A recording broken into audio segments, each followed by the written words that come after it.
لا إله إلا الله لا إله إلا الله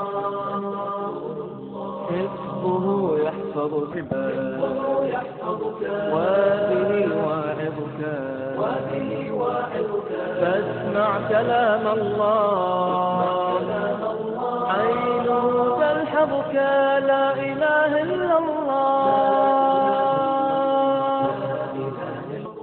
ኑር ኦዲዮ ቪዥዋል ፕሮዳክሽን ከዚህ ቀደም የሃሩን ያህያን ሥራ መሰረት ያደረገውን የቁርአን ተአምራቶች በመቀጠልም በዓለም አቀፍ ደረጃ ዕውቅ ዳኢ የሆኑትን የዶክተር ዛኪር ናይክን አሸባሪነትና ጂሃድ እስላማዊ ገጽታ በሚል ርዕስ እንዲሁም በመላው ዓለም ትልቅ ተቀባይነት ያገኘውን ቁርአንና ሳይንስ ይጋጫሉ ወይስ ይስማማሉ የሚለውን ትምህርት በአማርኛ ቋንቋ አዘጋጅቶ ያቀረበላችሁ ኑር ኦዲዮ ቪዥዋል ፕሮዳክሽን አሁን ደግሞ በእኚሁ ዕውቅ ዳኢ የተዘጋጀውን ኮንሴፕት ኦፍ ጎድ ኢን ሜጀር ሪሊጅንስ ታላላቆቹ ሃይማኖቶች ስለ ፈጣሪ ያላቸው እሳቤ በሚል ርዕስ በሂንዱ በአይሁድ በክርስትና እንዲሁም በእስልምና ሃይማኖቶች ስላለው የፈጣሪ እሳቤ ግንዛቤ ታገኙ ዘንድ በአማርኛ ቋንቋ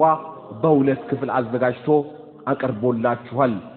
እንደዚህ አይነት መሰል ስራዎች ብዙ ልፋትና ድካም እንዲሁም የገንዘብ ወጪ የሚጠይቁ በመሆናቸው ቀጣይ ስራዎችን እንድንሰራ ያግዘን ዘንድ በምስሉ ላይ የምትመለከቷቸውን ተለጣፊ ስቲከሮች ያሉባቸውን ኦሪጂናል ሲዲዎች ብቻ በመግዛት ለኢስላማዊ ዳዕዋ የበኩሎን አስተዋጽኦ እንዲያበረክቱ በአላህ ስም እንጠይቃለን።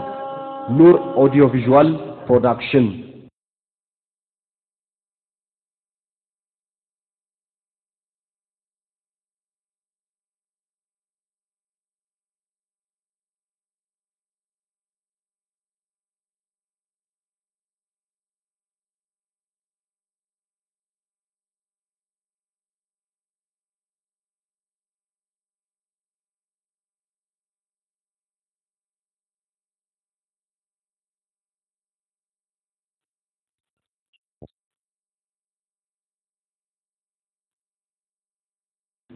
Bismillah ar-Rahman ar-Rahim. We initiate today's program. የዛሬውን ፕሮግራማችንን ወንድማችን አሽረፍ መሐመዲ በሚያሰማን ጥቂት የቁርአን አረፍተ ነገሮች ንባብ እንጀምራለን። أعوذ بالله من الشيطان الرجيم. بسم الله الرحمن الرحيم. الله لا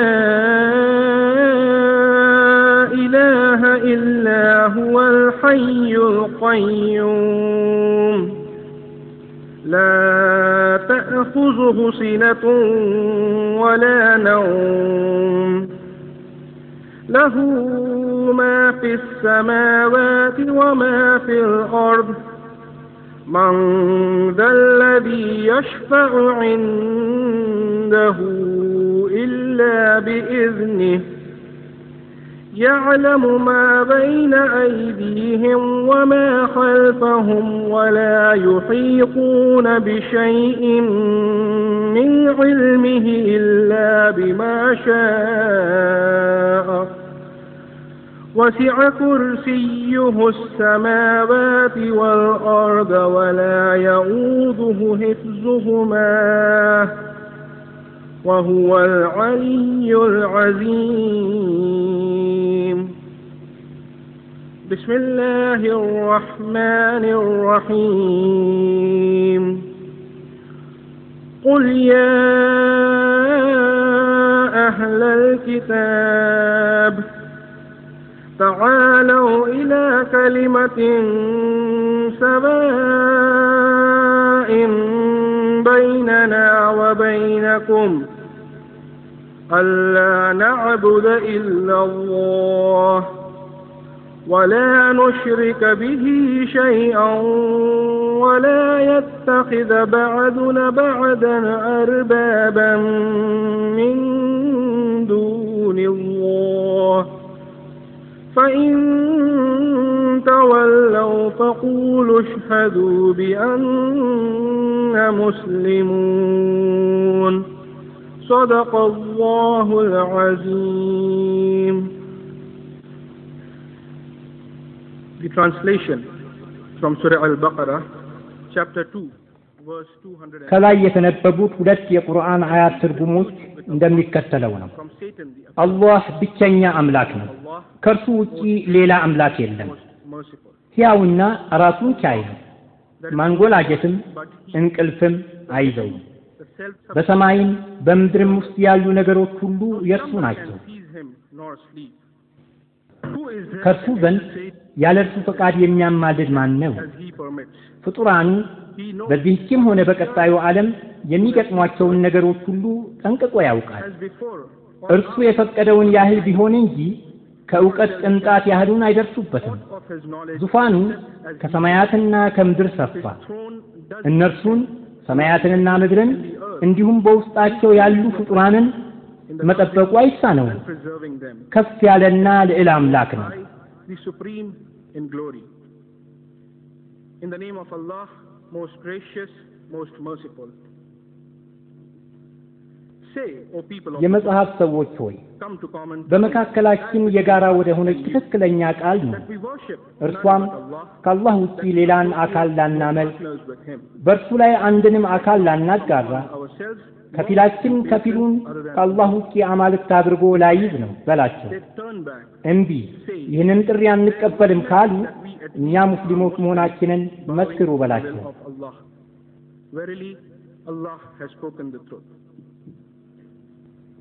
የተከበራችሁ ወንድሞቼና እህቶቼ አሰላሙ አለይኩም ወራህመቱላሂ ወበረካቱሁ።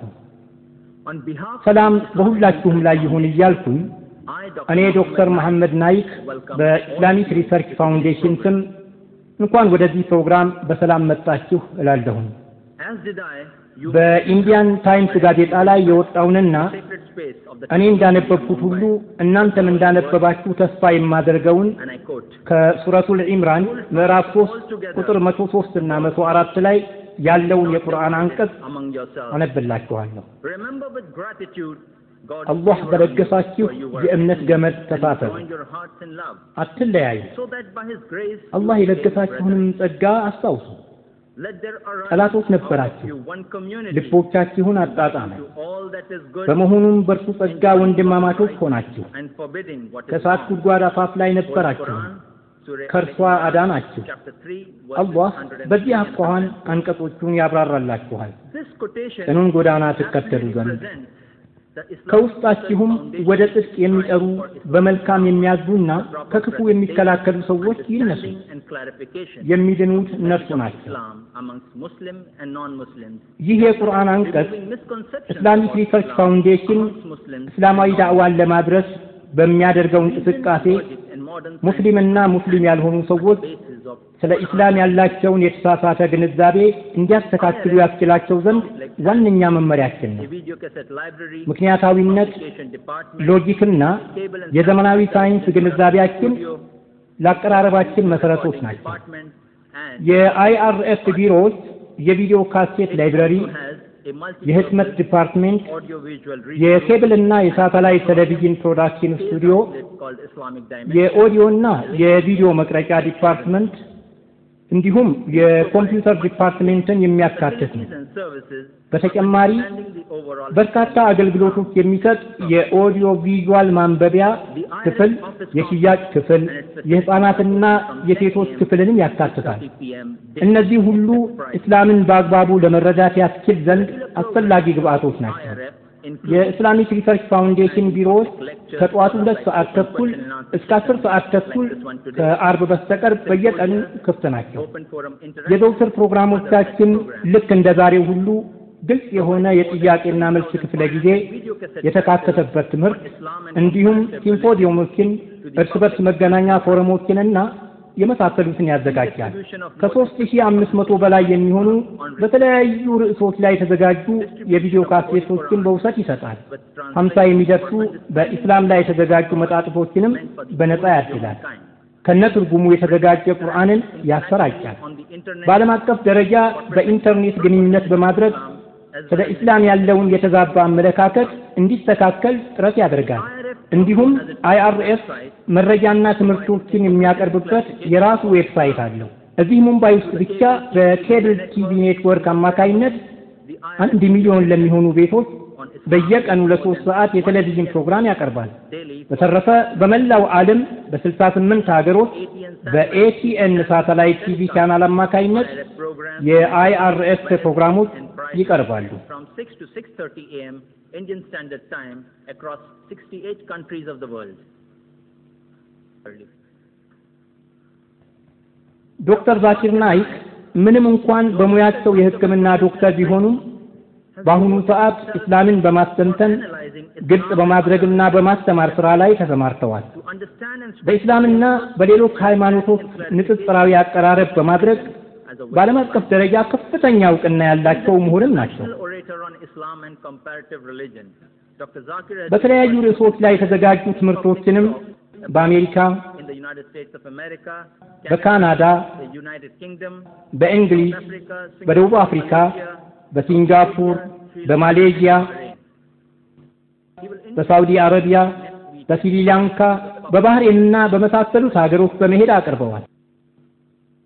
ከሂንዱ፣ ከአይሁድ፣ ከክርስትናና ከእስልምና ከሌሎችም ሃይማኖቶች የእምነት መጽሐፍ በስፋት በሚያቀርቡት ጥቅስ የላቀ ተደናቂነትን አትርፈዋል። ታላላቆቹ ሃይማኖቶች ስለ ፈጣሪ ያላቸው እሳቤ የሚለው የዛሬ ርዕስ ለምን ተመረጠ የሚል ጥያቄ ሊነሳ ይችላል። ስለ ፈጣሪ ምንነት አስተንትነን ማወቅ ወይም መገንዘብ ብቻ ሳይሆን ፈጣሪ ሳይሆኑ የተባሉትንም ለይቶ ማወቁ በጣም አስፈላጊ ነው። ወንድሞቼና እህቶቼ ያሉንን ልዩነቶችና የሚያመሳስሉንን ነገሮች አውቀን በመካከላችን ያለውን ግንኙነት ጤናማ በማድረግ በሰላም መኖር እንድንችል ኢስላሚክ ሪሰርች ፋውንዴሽን በዶክተር ዛኪር የተዘጋጀውን የዛሬውን ትምህርት ይዞላችሁ ይቀርባል። Concept of God in Major Religions by Dr. Zakir Naik.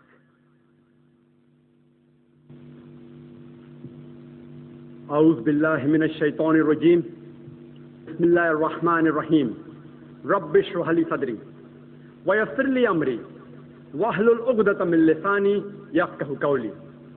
የተከበራችሁ ታላላቆቼ ወንድሞቼና እህቶቼ አሰላሙ አለይኩም ወራህመቱላሂ ወበረካቱሁ።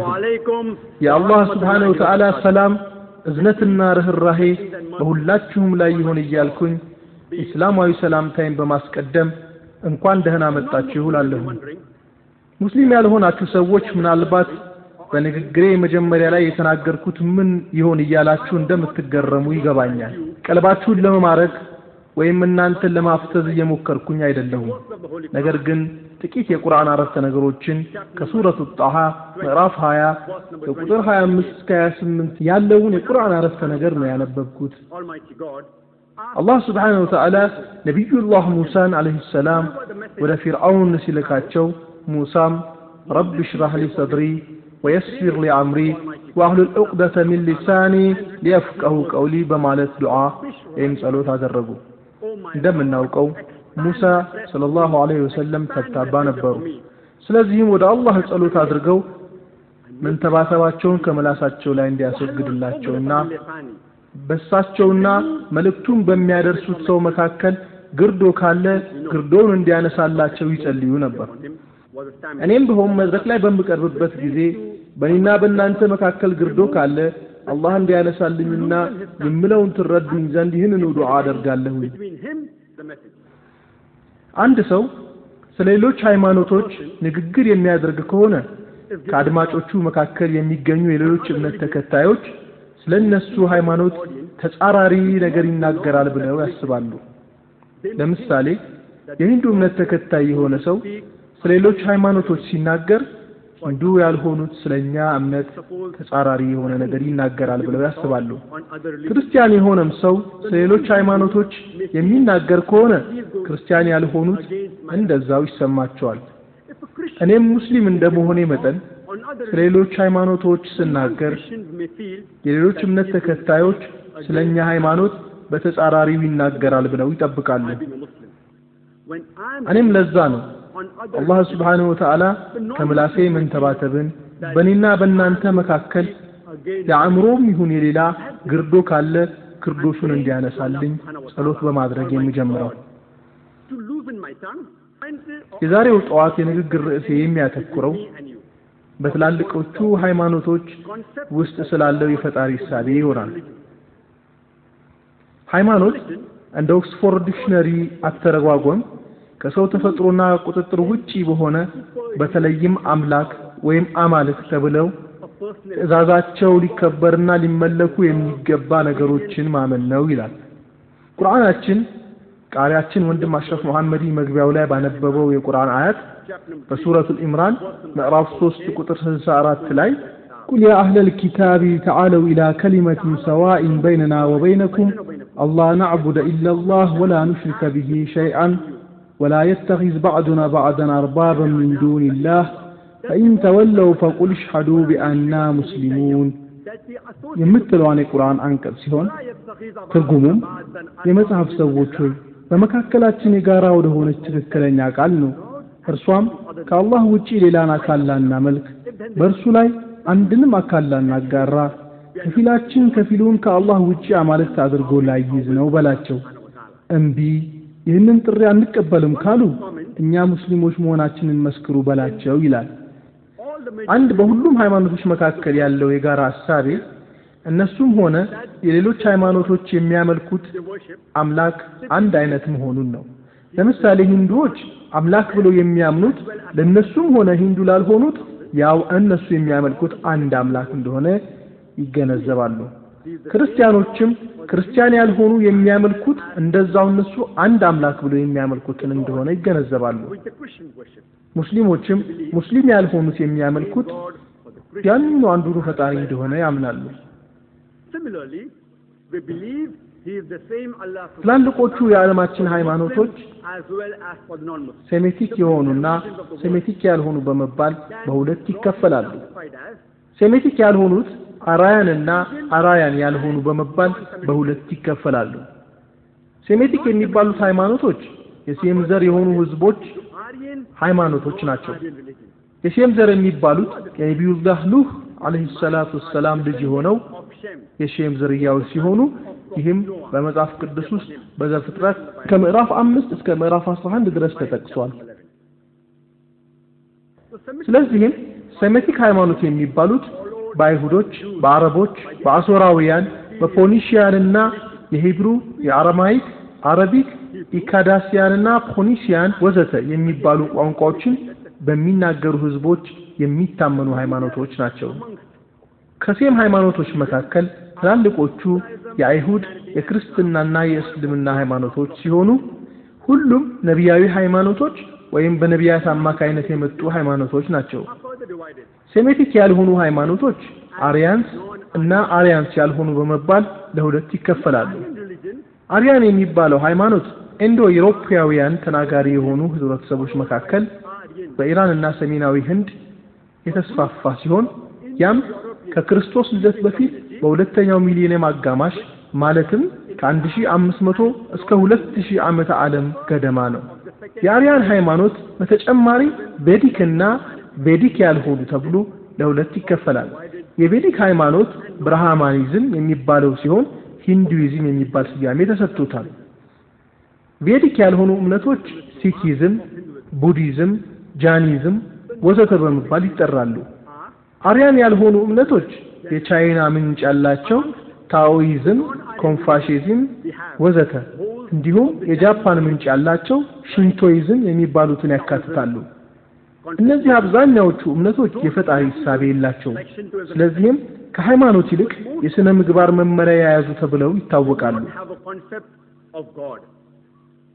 የዛሬው ንግግር የሚያተኩረው የሴሜቲክና አሪያን ምንጭ ባላቸው ትላልቆቹ እምነቶች ስለ ፈጣሪ ባላቸው እሳቤ ላይ ይሆናል።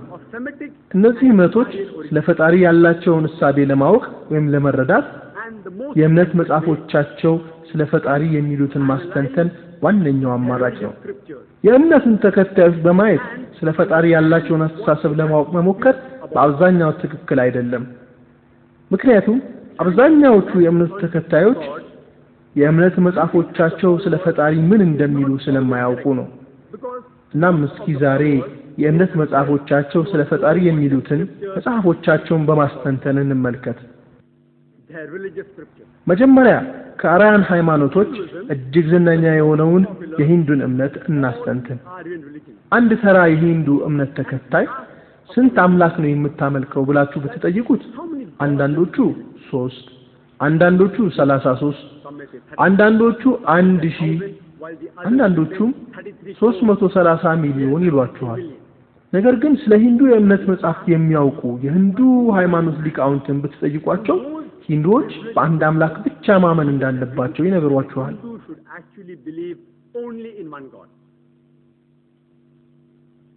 በተራው ሂንዱና በሙስሊሙ መካከል ያለው ልዩነት ሂንዱ ፓንቲዝም ወይም ሁሉም ነገር አምላክ ነው በሚለው ፍልስፍና ማመኑ ሲሆን በዚህም መሰረት ዛፉ፣ ፀሐዩ፣ ኮከቡ፣ ጨረቃው፣ እባቡ፣ ዝንጀሮ ወዘተ ሁሉ አምላክ እንደሆነ ያምናል። ሙስሊሙ ደግሞ ሁሉም ነገር የአምላክ ነው ብሎ ያምናል። በዚህም መሰረት ዛፉም፣ ፀሐዩም፣ ጨረቃውም ኮከቡም የአምላክ ነው እንላለን እኛ ሙስሊሞች። በሁለቱ መካከል ያለው ልዩነት ሁሉም ነገር አምላክ ነው ወይም ሁሉም ነገር የአምላክ ነው በሚለው መካከል የምትለዋ አንዷ ፊደል ናት ማለት ነው። ይህች በመካከላቸው ያለችውን የምትለዋን ፊደል ልዩነት ካስወገድን ሂንዱዎችና ሙስሊሞች ስለ ፈጣሪ ያላቸው አስተሳሰብ አንድ ይሆናል ማለት ነው። ቁርአናችንም በእኛና በእናንተ መካከል የጋራ ወደ ሆነችው ቃል ነው ይለናል። ያም አንድ አምላክን ብቻ ልናመልክ ነው በላቸው ይላል። ስለዚህም እስኪ የሂንዱን የእምነት መጽሐፍ እናስተንትን። ከሂንዱ የእምነት መጽሐፎች ዝነኛ የሆነው ባግዋጊታ ነው። እኛ አልহামዱሊላህ አይአርኤፍ ውስጥ የተለያየ 30 የሚሆኑ የባግዋጊታ ትርጉሞች አሉ። ባግዋጊታ በምዕራፍ 7 ቁጥር 20 አእምሮአቸው በዓለማዊ ፍላጎት የተሰረቀባቸው ሰዎች በርካታ አማልክትን ያመልካሉ ይላል። ያ ማለት እውነተኛ አምላክ ያልሆኑትን ያመልካሉ ማለት ነው። ሌላው የሂንዱ የእምነት መጽሐፍ ኡባንሺዳ ይባላል። በቻንዶጊያ ኡባንሺዳ ምዕራፍ 6 ክፍል 2 ቁጥር 1 ላይ ፈጣሪ አንድ ነው፣ ሁለተኛ የለውም ይላል። ቁርአንም በሱረቱል ኢኽላስ ምዕራፍ 112 ቁጥር 1 ላይ እሱ አላህ አንድ ነው ይላል። በሱራ ሱትራ ኡባንሺዳ ምዕራፍ 6 ቁጥር 9 ለሱ ለፈጣሪ ጓደኛ የለውም ወይም ገዢ የለውም፣ ወላጆችም አለቃም የለውም፣ በራሱ የተብቃቃ ከማንም የማይፈልግ ጌታ ነው ይላል። በሱረቱል ኢኽላስ ምዕራፍ 112 ቁጥር 3 ላይ አልተወለደምም አልወለደምም ይላል። ሱዋታ ሱትራ ኡባንሺዳ ምዕራፍ 4 ቁጥር 19 ላይ እሱ አምሳያ የለውም ይላል። ልክ ቁርአን በሱረቱል ኢኽላስ ምዕራፍ 112 ቁጥር 4 ላይ እሱን የሚመስል የለም እንደሚለው ማለት ነው። በተጨማሪ በሱዌታ ሱትራ ኡባንሺዳ ምዕራፍ 4 ቁጥር 20 ቅርጹ አይታይም፣ ማንም በአይኑ ሊያየው አይችልም ይላል። ተመሳሳይ መልእክት በሱረቱል አንዓም ምዕራፍ 6 ቁጥር 103 ላይ አይኖች አያዩትም፣ እርሱም አይኖችን ያያል፣ ርህራሄው ረቂቁ ውስጥ አዋቂው ነው ይላል። ከሂንዱ የእምነት መጽሐፍ በጣም የተቀደሰና የሚከበረው ቬዳስ ነው። 4 ዋነኛ የቬዳስ መጽሐፎች ሲኖሩ እነሱም ርግቬድ፣ አጅሩቬድ፣ ሳምቬድ፣ አትራቫቬድ ይባላሉ። ርግቬድ መዝሙሮችና ውዳሴዎችን፣ አጅሩቬድ ለመስዋዕት የሚቀርቡ መመሪያዎችን፣ ሳምቬድ ዜማዎችንና አጅሩቬድ የአስማት ወይም የምትሃት መመሪያዎችን የያዙ ናቸው። በአጅሩቬድ ምዕራፍ 32 ቁጥር 3 ላይ እሱ ምስል የለውም አልተወለደምም ሊመለክም ይገባዋል ይላል። በአጅሩቬድ ምዕራፍ 40 ቁጥር 8 ላይ ፈጣሪ አካል የሌለውና ንጹህ ነው ይላል። በተጨማሪም የጅሩቤድ ምዕራፍ 40 ቁጥር 9 አሳምቡቲን የሚያመልኩ ጨለማ ውስጥ የገቡ ናቸው ይላል። አሳምቡቲ ማለት የተፈጠሩ ነገሮች እንደ አየር፣ ውሃ፣ እሳት ያሉ ነገሮችን ማለት ነው። ሌላው የቬዳስ መጽሐፍ አትራቫቬድ ነው። በዚሁ መጽሐፍ በምዕራፍ 20 ቁጥር 58 አንቀጽ 3 ላይ በእርግጥ ፈጣሪ ታላቅ ነው ይላል። ልክ አላሁ አክበር አላህ ታላቅ ነው እንደማለት ነው። ከቬዳስ መጽሐፍቶች በጣም የተከበረውና ጥንታዊነት ያለው ርግቬድ ነው። በርግቬድ መጽሐፍ 1 መዝሙር ቁጥር 164 አንቀጽ 46 ላይ ሳጁስ አንዱን አምላክ በብዙ ስሞች ጠራው ይላል። ያ ማለት ለዚሁ አንድ ፈጣሪ በርካታ ስሞች ተሰጥተውታል ማለት ነው። በርግቬድ ብቻ ከ33 ያላነሱ የተለያዩ ባህሪውን የሚገልጹ ስሞች ለፈጣሪ ተሰጥተውት እናገኛለን። አብዛኛዎቹ በርግቬድ መጽሐፍ 2 መዝሙር 1 ላይ ተጠቅሰዋል። በርግቬድ ከተጠቀሰው አንዱና በጣም ውብ የሆነው አገላለጽ ረሃማ የሚለው ሲሆን ረሃማ ማለት ፈጣሪ ማለት ነው። የአረብኛው አቻው ደግሞ ኻሊቅ የሚለው ነው። እኛ ሙስሊሞች አላህ Subhanahu Wa Ta'ala ኻሊቅ ወይም ብርሃማ ተብሎ በመጠራቱ አንቃወምም። ነገር ግን አንድ ሰው ተነስቶ ብርሃማ የምንለው አምላክ አራት ራስ ያለው በእያንዳንዱ ራስ ዘውድ የጫነ አራት እጆች ያሉት ነው ቢለን ግን አጥብቀን እንቃወማለን። ይህም በአይሁድ ምዕራፍ 32 ቁጥር 3 ላይ ለሱ አምሳያ የለውም ከሚለው ጋርም ይጻረራል።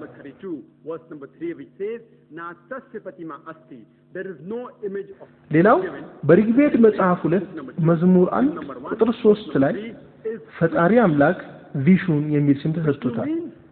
ይህ የበላይ ጠባቂ ወይም ተቆጣጣሪ የሚል ትርጉም ሲኖረው የአረብኛ አቻው ረብ የሚለው ቃል ነው። እኛ ሙስሊሞች አንድ ሰው አላህ Subhanahu Wa Ta'ala ረብ ወይም የበላይ ጠባቂ፣ ተቆጣጣሪ፣ የበላይ ገዢ ወይም ቪሹን ብሎ ቢጠራው አንቃወምም። ነገር ግን አንድ ሰው ተነስቶ ቪሹን አላህ Subhanahu Wa Ta'ala ነው እሱም አራት እጆች አሉት በእርግብ ላይ ሆኖ ይበራል ቢለን ግን አጥብቀን እንቃወማለን። ይህም በአይሁድ ምዕራፍ 40 ቁጥር 8 ላይ አምላክ አካል የለውም እንዲሁም በዋንሺዳ ምዕራፍ 4 ቁጥር 19 ላይ እሱ አምሳያ የለውም ከሚለው ጋር ይጻረራል። በርግቬድ መጽሐፍ መዝሙር 1 ቁጥር 1 ላይ ከሱ ሌላ አታምልክ እሱኑ ብቻ አመስግን ይላል። እንዲሁም በርግቬድ መጽሐፍ 5 ምዕራፍ 81 ቁጥር 1 ላይ በእርግጥ ፈጣሪ ልዕልናው የላቀ ነው ይላል።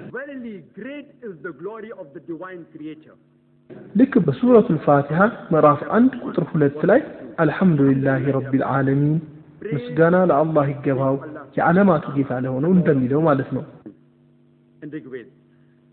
በተጨማሪም በርግቬድ መጽሐፍ 3 መዝሙር 34 ቁጥር 1 ላይ ቸር የሆነ ለጋስ ነው ይላል። በተጨማሪም አጅሩቤድ ምዕራፍ 40 ቁጥር 16 ላይ መልካሙን መንገድ ምራን ወደ ጥመት ከሚመራ ኃጢአትን ጠብቀን ይላል።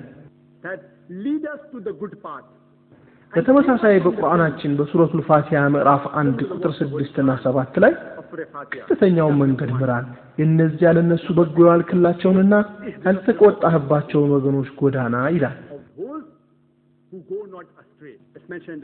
በርግቬድ መጽሐፍ 6 መዝሙር 45 ቁጥር 16 ላይ እሱን አቻ የሌለውንና ብቸኛውን አመስግን ይላል። እነዚህ ከተለያዩ የሂንዱ እምነት መጽሐፎች የጠቀስኳቸው ማረጋገጥ የሚፈልግ እኛ ድርጅት መጥቶ ኮፒዎቹን ማግኘት ይችላል። እነዚህ የጠቀስኩላችሁ ትርጉሞች በራሳቸው የእምነቱ ተከታይ በሆኑ ሂንዱዎችና ጥንተ ነገር አጥኚ በሆኑ ኦሪየንታሊስቶች የተተረጎሙ እንጂ በሙስሊሞች የተተረጎሙ አይደሉም። የሂንዱዎች ብርሃማ ሱትራ ላይ ያለው አንድ አምላክ ብቻ ነው፣ በፍጹም ሁለተኛ የለውም ይላል። ስለዚህም የሂንዱን የእምነት መጽሐፍ ብታነቡ በሂንዱ ሊኖር ስለሚገባው የፈጣሪ ሐሳብ ታውቃላችሁ ማለት ነው። እስኪ አሁን የሴሜቲክ ሃይማኖት የሆኑትን እንመልከት። ከሴማዊ ሃይማኖቶች ውስጥ ትላልቆቹ የአይሁድ የክርስትናና የእስልምና ሃይማኖቶች ናቸው። በአይሁድ እምነት ያለውን የፈጣሪ ሐሳብ ስናይ በብሉይ ኪዳን ሙሳ አለይሂ ሰላም በኦሪት ዘዳግም ምዕራፍ 6 ቁጥር 4 ላይ ስማ እስራኤል ሆይ እግዚአብሔር አምላክ አንድ አምላክ ነው ይላል። Israel, the Lord, our God, is one Lord. It further mentioned in the book of Isaiah. በተጨማሪ ትንቢተ ኢሳይያስ ምዕራፍ 43 ቁጥር 11 ላይ እኔ አምላክ ነኝ ከኔ ሌላ አዳኝ የለም ይላል። There's no savior. በትንቢተ ኢሳይያስ ምዕራፍ 45 ቁጥር 5 ላይ እኔ እግዚአብሔር ነኝ ከኔም ሌላ ማንም የለም ከኔም በቀር አምላክ የለም ይላል። And I'm God besides me who there is no one. In the book of Isaiah. እንዲሁም ትንቢተ ኢሳይያስ ምዕራፍ 46 ቁጥር 9 ላይ እኔ አምላክ ነኝና ሌላም የለምና ይላል። And there is none else. በተጨማሪ በኦሪት ዘጸአት ምዕራፍ 20 ከቁጥር 3 እስከ 5 ላይ Chapter number 20. ከእኔ በቀር ሌሎች አማልክት አይሆኑልህ በላይ በሰማይም ካለው በታችም በምድር ካለው ከምድርም በታች በውሃ ውስጥ ካለው ነገር የማናቸውንም ምሳሌ የተቀረጸውንም ምስል ለአንተ አታድርግ አትስገድላቸውም አታምልካቸውም እኔ እግዚአብሔር አምላክህ ቀናተኛ አምላክ ነኝና ይላል። ይኸው መልእክት በኦሪት ዘዳግም ምዕራፍ 5 ከቁጥር 7 እስከ 9 ላይ ተደግሟል። ከእኔ በቀር ሌሎች አማልክት አይሆኑልህ በላይ በሰማይ ካለው በታችም በምድር ካለው ከምድር በታች በውሃ ካለው ነገር የማናቸውንም ምሳሌ የተቀረጸውንም ምስል ለአንተ አታድርግ ይላል። እናም የአይሁድ የእምነት መጽሐፍ የሆነው ብሉይ ኪዳንን ስታነብ የምታገኙት ይህንኑ ነው። በአይሁድ እምነት መሰረት ያለው አንድ አምላክ ብቻ ሲሆን የጣዖት አምልኮ ሙሉ በሙሉ የተወገዘ ነው። በክርስትና ሃይማኖት ውስጥ ስላለው የፈጣሪ እሳቤ ከመናገሬ በፊት አንድ ነጥብ ግልጽ ለማድረግ እፈልጋለሁ።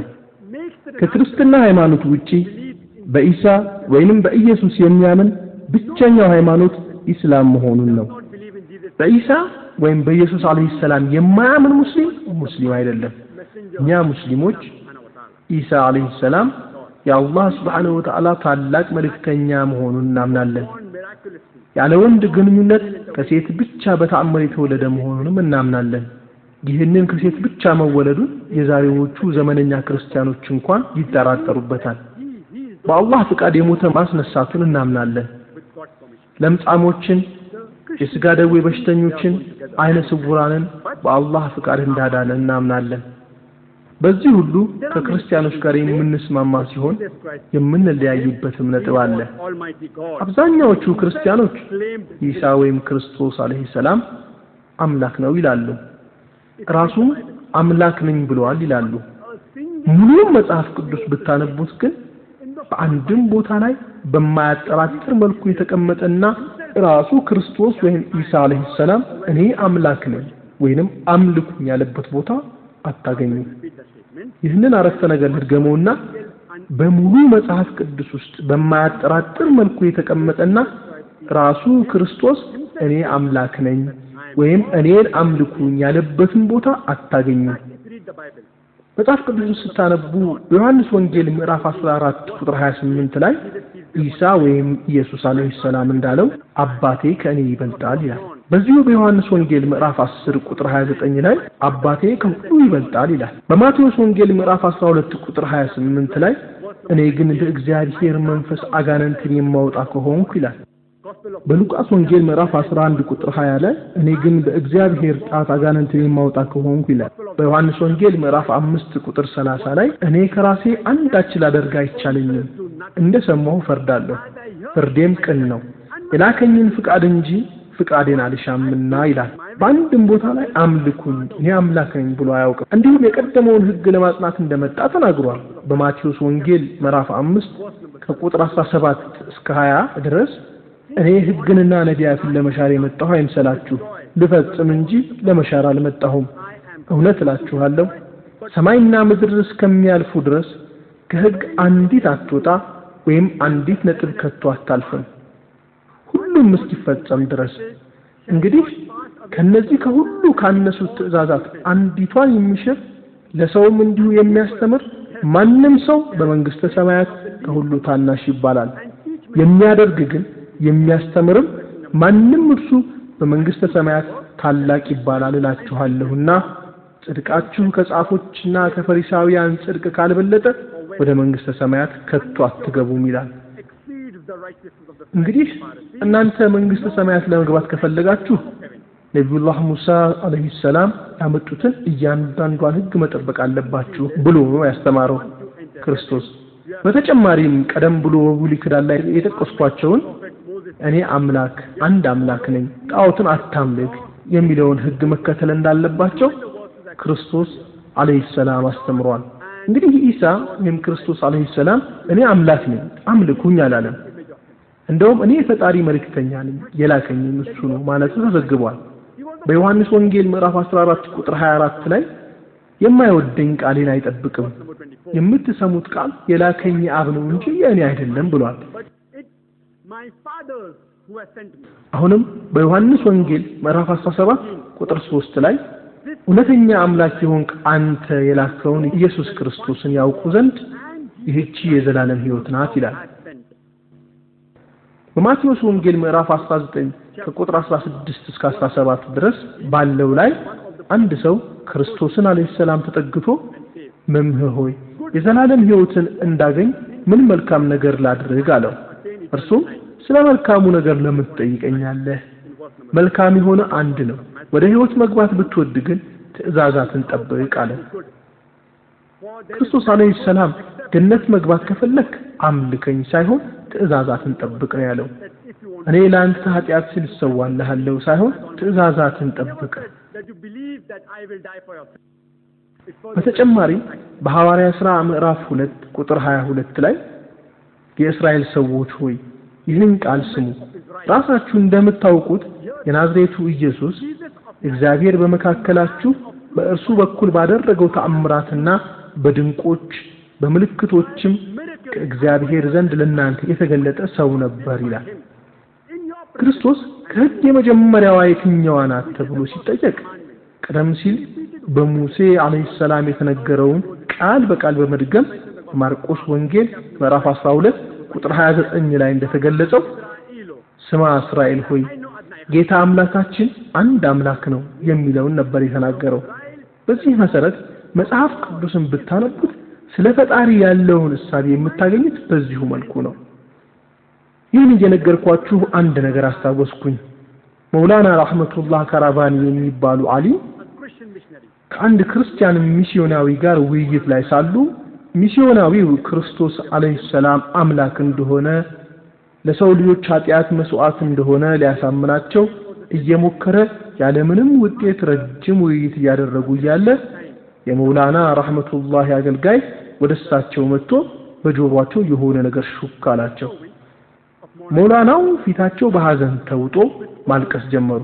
ክርስቲያኑ ሚስዮናዊ መውላና ሳሂብ ለምን እንደሚያለቅሱና መጥፎ ዜና ምን እንደሆነ ሲጠይቃቸው በሚያሳዝን ድምጽ አገልጋያቸው መልአኩ ገብርኤል መሞቱን እንደነገራቸው ለሚስዮናዊው ነገሩት። ክርስቲያኑ ሚስዮናዊው ከት ብሎ እየሳቀ መውላና ሳሂብ እንዲህ አዋቂ ሰው ሆነው ሳለ እንዴት መላእክት ይሞታሉ ብለው በማይረባ ነገር ያምናሉ ብሎ ጠየቃቸው። መውላና ሳሂብም አንተ እንዳልከው ፈጣሪ የሚሞት ከሆነ መላእክት እንዴት አይሞቱም ብለው መለሱለት። ክርስቲያኑ ሚስዮናዊ አንድም ቃል ሳይተነፍስ መድረኩን ለቆ ውልቅ አለ። ይህ እንግዲህ የአእምሮ ብስለትን ያመለክታል። በእስልምና ሃይማኖት ስለ ፈጣሪ ያለውን እሳቤ ደግሞ እንመልከት። በእስላም ስለ ፈጣሪ ያለውን አስተሳሰብ ለመግለጽ ከቁርአን አንቀጾች ውስጥ በሱረቱል ኢኽላስ ምዕራፍ 112 ከቁጥር 1 እስከ 4 ያለችውን ቁል ሁወላሁ አሐድ አላሁ ሰመድ ለም የሊድ ወለም ይውለድ ወለም የኩን ለሁ ኩፉወን አሐድ የምትለው የቁርአን አያት ማስተንተን ያስፈልጋል። በል እርሱ አላህ አንድ ነው። አላህ የፍጡራን ሁሉ የበላይ ገዥና መጠጊያ ነው። እዚህ ጋር አሰመድ የሚለውን መተርጎም ትንሽ ያስቸግራል። እሱ ነበረ፣ ምንም ሳይኖር በፊት ነገሮችን ፈጠረ። ሁሉም በሱ ይጠጋል ወይም ይመካል። እሱ ግን ከማንም ምንንም የማይፈልግ የተብቃቃ ነው ማለትን ያስይዛል። ቀጥሎ ያለው አረፍተ ነገር አልወለደም አልተወለደምም አንድም ብጤ የለውም ይላል። ይህ የቁርአን አንቀጽ ስለ ፈጣሪ ዕውቀት ያለን የጥራት መለኪያ ነው። አንድ ሰው አንድ ጌጥ መግዛት ወይም መሸጥ ቢፈልግ መጀመሪያ ወደ ወርቅ ሰሪ ይሄዳል። ወርቅ ሰራተኛው መጀመሪያ ወርቁን በጥራት መለኪያ ለክቶ ምን ያህል ካራት እንደሆነ 24 ይሁን 22 ካራት ይሁን 24 ካራት ይሁን ሐሰተኛ ወርቅ ይሁን ጥራቱን ይለካዋል። ለፈጣሪ ያለን ዕውቀት ጥራቱን መለኪያውም ሱረቱል ኢኽላስ ነው። በማንኛውም እምነት ፈጣሪ ተብሎ የሚመለክ በዚህ የጥራት ደረጃ ውስጥ ተፈትኖ ካለፈ እኛ ሙስሊሞች ፈጣሪ መሆኑን አምነን ለመቀበል ችግር የለብንም። ስለዚህም እነዚህም በሱረቱል ኢኽላስ ምዕራፍ 112 ላይ ያሉትን የቁርአን አረፍተ ነገሮች መፈተኛዎች ናቸው ማለት ነው። ለምሳሌ አንዳንድ ሰዎች ባግዋን ራጅኒሽ ወይም ኦሾ ራጅኒሽ አምላክ ነው ይላሉ። ልብ በሉ ሂንዱዎችን እያልኩ አይደለም ያለሁት። በአንድ ወቅት በጥያቄና መልስ ወቅት አንድ የሂንዱ እምነት ተከታይ የሆነ ሰው መጥተው እኛ ሂንዱዎች ባግዋን ራጅኒሽ አምላክ ነው ብለን አናምንም አሉኝ። ይህን አውቃለሁ። የሂንዱ የእምነት መጽሐፍቶች ባግዋን ራጅኒሽ አምላክ ነው አይሉ። ስለዚህ ምን ያልኩት አንዳንድ ሰዎች ባግዋን ራጅኒሽ አምላክ ነው ይላሉ ነው። እስኪ ባግዋን ራጅኒሽ በዚህ የጥራት መለኪያ ውስጥ ያልፍ እንደሆነ እንይ። በሱረቱል ኢኽላስ የመጀመሪያው አረፍተ ነገር እርሱ አላህ አንድ ነው ይላል። ባግዋን ራጅኒሽ አንድና ብቸኛ ነው? በተለይ በዚህ በእኛ ሀገር ህንድ ውስጥ በርካታ አምላክን የሚሉ ሰዎች አሉ። ስለዚህም ባግዋን ራጅኒሽም አንድና ብቸኛ አይደለም። ምናልባት አንዳንድ የራጅኒሽ ደቀ መዛሙርት የሆኑ ሰዎች አይ በፍጹም ራጅኒሽ አንድና ብቸኛ ነው ሊሉ ይችላሉ። እንዱ አንከራከር። እስኪ ወደሚቀጥለው የጥራት መለኪያ እንሂድ። አላህ የፍጥሯን የበላይ ገዢና መጠጊያ ነው ይላል። ራጅኒሽ ይህን ያሟላ? የግል ታሪኩን ስናነብ ራጅኒሽ በስኳር በሽታ አስምና በጀርም ህመም ይሰቃይ ነበር። ለዚህም ምክንያቱን ሲያቀርብ የአሜሪካን መንግስት መርዝ እንዳደረገበት ተናግሯል። እስኪ ያስቡት እንግዲህ ፈጣሪ መርዝ ሲደረግበት። ሶስተኛው የጥራት መለኪያ አልወለደምም አልተወለደምም የሚለው ነው።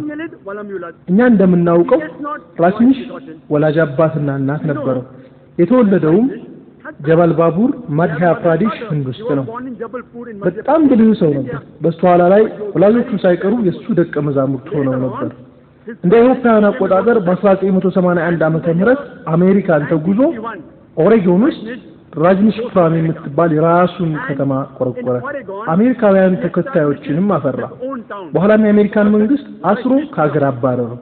በ1985 ወደ ህንድ ተመልሶ ፑና ውስጥ ራጅኒሽ ኒዮሳኒያስ የሚባል ኮሚኒዮን አቋቋመ።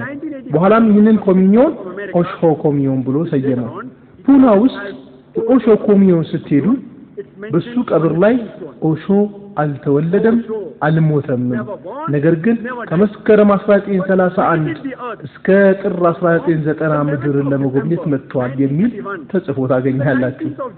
21 ሀገሮች ወደ ሀገራቸው እንዳይገባ ቪዛ እንደከለከሉት የተገለጸ ነገር የለም።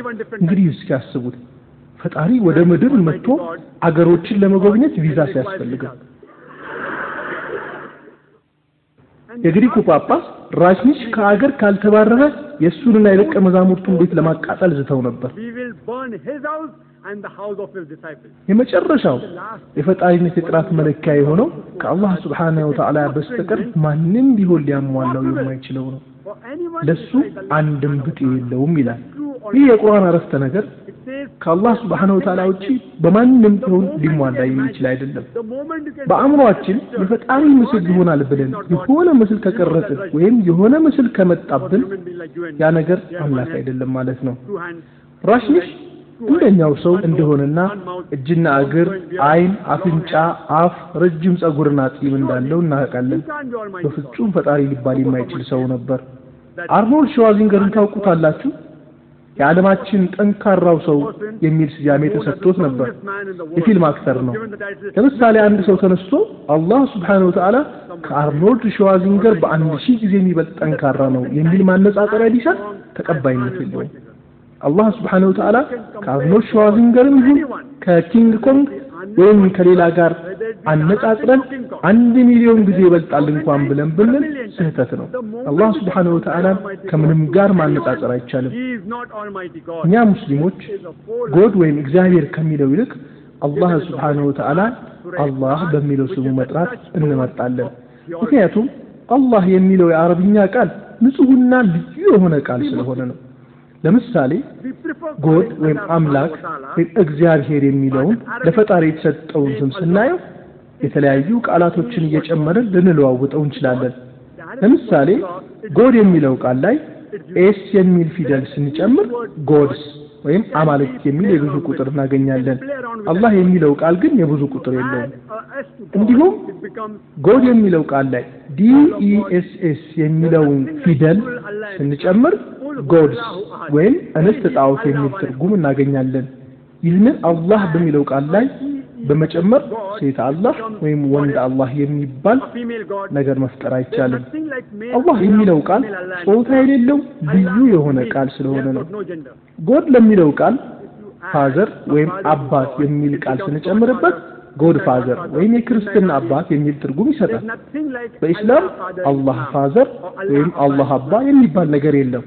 እንዲሁም ጎድ የሚለው ቃል ላይ ማዘር ወይም እናት የሚል ቃል ሲጨመር ጎድ ማዘር ወይም የክርስትና እናት የሚል ትርጉም ይሰጣል። በእስላም አላህ ማዘር ወይም አላህ ኡሚ የሚባል ነገር የለም። ስለዚህ አላህ የሚለው ቃል ልዩ የሆነ ቃል ነው። ለዚህ ነው እኛ ሙስሊሞች ጎድ ወይም እግዚአብሔር ከሚለው ቃል ይልቅ ፈጣሪያችንን አላህ በሚለው የአረብኛ ቃል መጥራት የምንመርጠው። ነገር ግን ሙስሊሞች ሙስሊም ካልሆነ ሰው ጋር ሲነጋገሩ የእግዚአብሔር የሚለውን ቃል ቢጠቀሙ አልቃወምም። ምክንያቱም ሙስሊም ያልሆኑ ሰዎች አላህ ስለሚለው ቃልና ሙስሊሞች ስለ ፈጣሪ ያላቸውን አስተሳሰብ ሊያውቁ ስለማይችሉ ነው። ግን ለፈጣሪ የበለጠ ተስማሚ ስም አላህ የሚለው ነው። ቁርአናችን በሱረቱ ኢስራ ምዕራፍ 17 ቁጥር 110 ላይ አላህን ወይም አርrahማንን ጥሩ፣ በየትኛውም ብትጠሩት ሁሉም መልካም ስሞች ናቸው፣ ሌሎች መልካም ስሞችም አሉት ይላል። እንግዲህ አላህ በየትኛውም ስም ብንጠራው የምንጠራበት ስም በአእምሯችን ምስል የሚፈጥር ስያሜ መሆን የለበትም። አላህ ሱብሓነሁ ወተዓላ ከ99 ያላነሱ ባህሪውን የሚገልጹ መጠሪያዎች አሉት። ለምሳሌ አርrahማን፣ አልከሪም፣ አልረዛቅ ወዘተ። በተጨማሪ በሱረቱ ጣሃ ምዕራፍ 20 ቁጥር 8 ላይ በሱረቱ አዕራፍ ምዕራፍ 7 ቁጥር 180 ላይ እንዲሁም በሱረቱ ሐሽር ምዕራፍ 59 ቁጥር 24 ላይ ለእርሱ መልካም ስሞች አሉት ይላል። ነገር ግን ለእርሱ የምንሰጠው ስም ለእርሱ እንጂ ሌላ ሊሰጥ የማይችል ልዩ መሆን አለበት። ለምሳሌ እኔ 5.11 ኢንች ርዝመት አለኝ። ይህ ትክክል ነው። ይህንን አረፍተ ነገር ገልብጠን ግን 5.11 ኢንች ርዝመት ያለው ማን ነው ብንል ከአንድ ሺህ በላይ ሰዎች ሊገኙ ይችላሉ። ስለዚህ ይህ ለእኔ ብቻ ሊሆን የማይችል መለያ ነው ማለት ነው።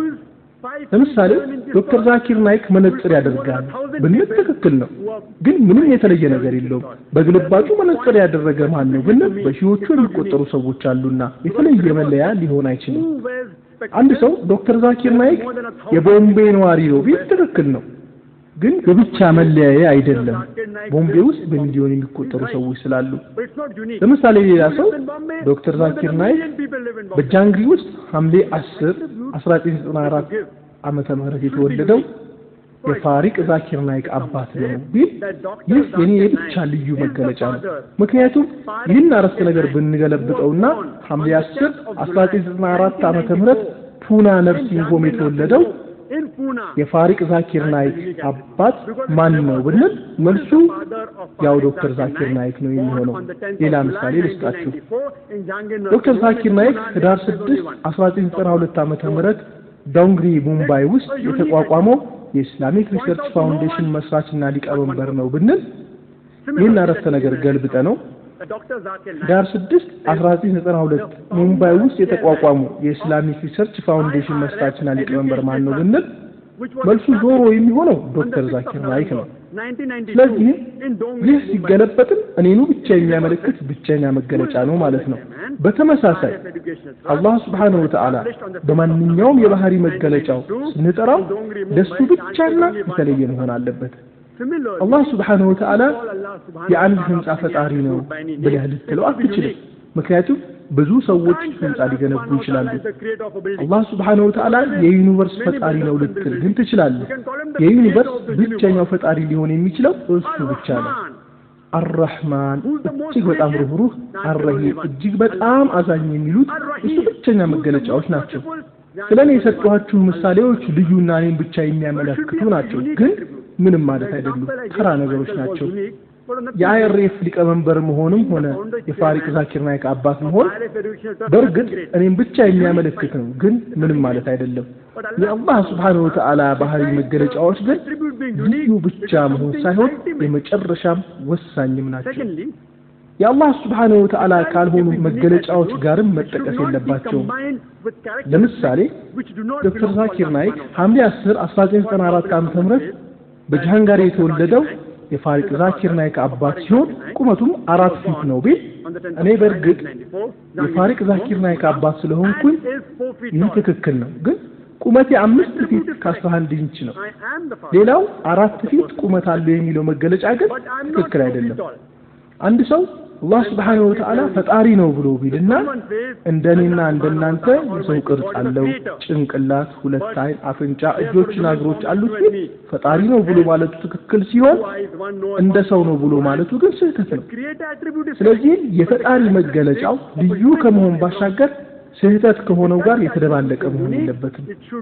ሁሉም መገለጫዎች ለአላህ Subhanahu Wa Ta'ala ብቻ የሚውሉ ልዩ መሆን አለባቸው፣ ምክንያቱም አላህ አንድና ብቸኛ ስለሆነ። ስለዚህ አላህ ኻሊቅ ወይም ፈጣሪ የሚለው መገለጫ ለአንድ አምላክ፣ አላህ አርረሂም እጅግ በጣም አዛኝ የሚለው መገለጫ ለሌላ አምላክ ሊሆን አይገባውም። ሁለቱም የአንዱ አምላክ መገለጫዎች ናቸው። አንድ ሰው የዝናብ አምላክ ለብቻ ነው፣ የፀሐይ አምላክ ለብቻ ነው ብሎ ቢል በፍጹም ስህተት ነው። ሁለቱም መገለጫዎች ትክክል ናቸው፣ ግን መሰጠት ያለባቸው ለአንድ አምላክ ብቻ ነው። አንዳንድ ሰዎች በርካታ አማልክት ቢኖሩ ምን አለበት የሚል ጥያቄ ሊያነሱ ይችላሉ። ሙሽሪኮች ዶክተር ዛኪር በርካታ አማልክት መኖራቸው ምን ጉዳት ያመጣል የሚል ጥያቄ ያነሳሉ። በርካታ አማልክት ካሉ በመካከላቸው ፍክክር ይኖራል። አንዱ አንዱን በማሸነፍ የራሱን የበላይነት ለማረጋገጥና የራሱን ህግ ለማስረገጥ መሞከሩ የማይቀር ነው። ሰዎች ምናልባት አይ የሥራ ድርሻቸው ሊከፋፈል ይችላል፣ አንዱ የዝናብ አምላክ፣ አንዱ የፀሐይ አምላክ፣ አንዱ ደግሞ ፈጣሪ፣ ሌላው ደግሞ ተንከባካቢ ይሆናሉ። በዚህ መልኩ ከተከፋፈሉ አንዱ የአንዱን የሥራ ድርሻ ሊያከናውን ስለማይችል በመካከላቸው ግጭት አይኖርም። አንዱ የአንዱን ስራ መስራት የማይችል ጉድለት ያለበትና ፍጹም ያልሆነ አምላክ ይሆናል ማለት ነው። ይህንን ጎዶሎ ባህሪ ያለውን አምላክ ማምለክ የሚፈልግ ደግሞ የለም። እኛ ማምለክ የምንፈልገው የጎዶሎ ባህሪ የጠራ ፍጹም የሆነ አምላክ ነው።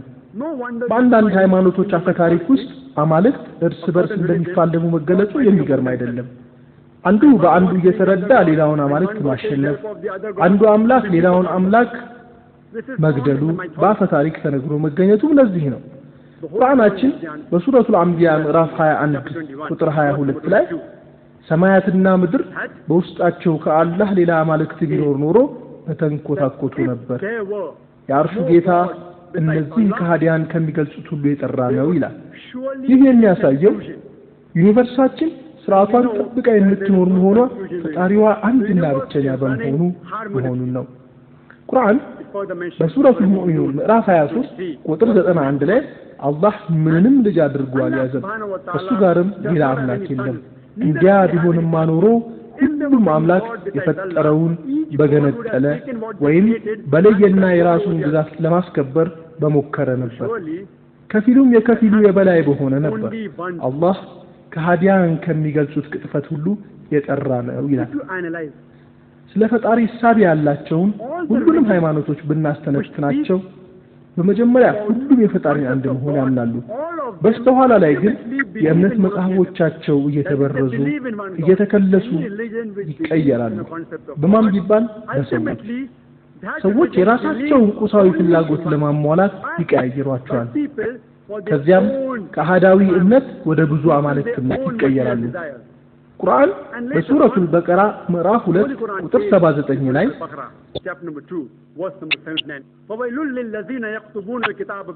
ለነዚያ የዚህን ጠፊ ዓለም ጥቂት ዋጋ ለማግኘት ሲሉ መጽሐፍን በእጃቸው ለሚጽፉ የአላህን ቃል ለሚበርዙና ለሚከልሱ ከዚያም ይህ ከአላህ ዘንድ የተወረደ ነው የሚሉ ወገኖች ወዮላቸው። እጆቻቸው በጻፉት ሰበብ ለሚደርስባቸው ቅጣት ወዮላቸው። በዚህ እርግባራቸው ለሚሸከሙት ኃጢአት ወዮላቸው እያለ ከባድ ማስጠንቀቂያ ይሰጣል። አንዳንድ እንደ ሂዝም፣ ኮንፋሽየስ እና ታኦይዝም ያሉ ሃይማኖቶች ስለ ፈጣሪ የሚጠቅሱት ነገር የለም። የፈጣሪን መኖርም ሆነ አለመኖር በአዎንታዊ ይሁን በአሉታዊ መልኩ የሚገልጹት ነገር የለም።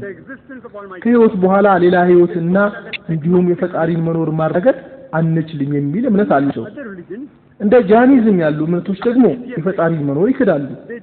የፈጣሪን መኖር ለሚክና መኖሩን ማረጋገጥ አይቻልም ለሚሉት ሁሉ ከዛሬ 2 ዓመት በፊት ቁርአን የአላህ ቃል ነውን በሚል ርዕስ ባቀረብኩትና በዚህ አዳራሽ ትምህርት ላይ የፈጣሪን መኖር ለሚክዱ ከሃዲያን እንዴት ማረጋገጥ እንደምንችል ሳይንሳዊ በሆነ መንገድ አቅርቤያለሁ። ማወቅ የምትፈልጉ ከአዳራሹ ውጪ በሁለት ክፍል የተዘጋጀ ትምህርት በካሴት ስለምታገኙ ገዝታችሁ ማየት ትችላላችሁ።